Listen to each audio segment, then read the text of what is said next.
Phil, thanks. We go from the President of the United States to Eddie Jesser. Have you ever been transitioned that way? That's quite an introduction. There you go. Okay. How many years did you work with? How many years were you with the mayor? About 50. About 50 years. So of all the people on this earth that know him, you knew him as well as anyone, huh? Most anyone. A few people knew him longer than I did. I didn't know him in high school. Well, you didn't know him in high school?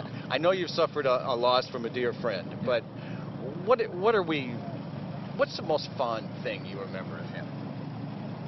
It's just how real he was. You've been hearing it all day from people, but it's so true.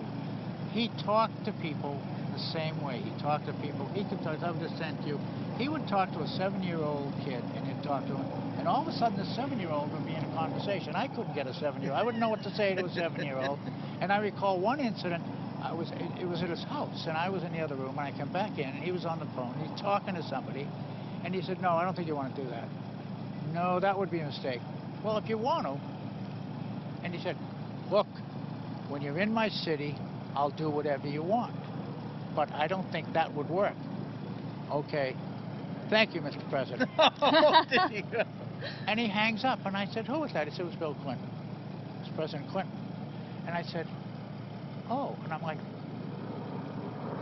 he didn't change his position. Yeah. He didn't change the way he talked to him. He spoke simple, declarative sentences. He told him, A, what I think you're doing isn't the best way to do it, and B, I'll do whatever you want. Can anyone ever be mayor, or can anyone be as Tom Menino was in any position, any more politically, do you think?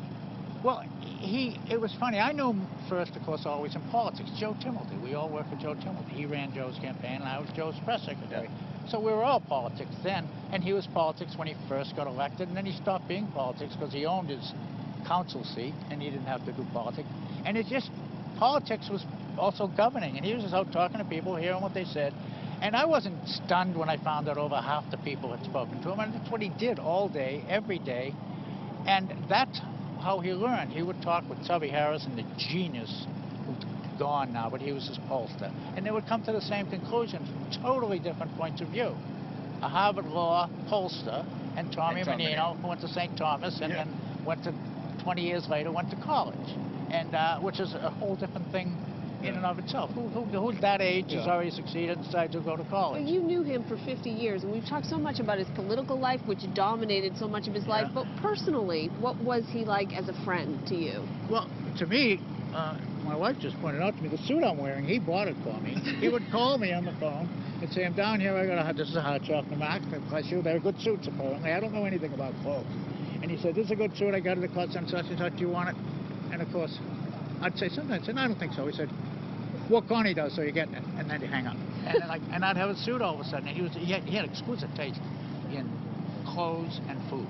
And if he said something was good to eat or something to wear, I went with it. But he was funny, and you'd see a lot of the sense of humor in the real world, but he was funnier than that. He was very gruff when he needed to be, which you've both been around. You've spoken to him. He was nice to you most of the time, but he told you he didn't think what you just said made much sense. And he was very clear about it. And he was always a gentleman. And from the political end,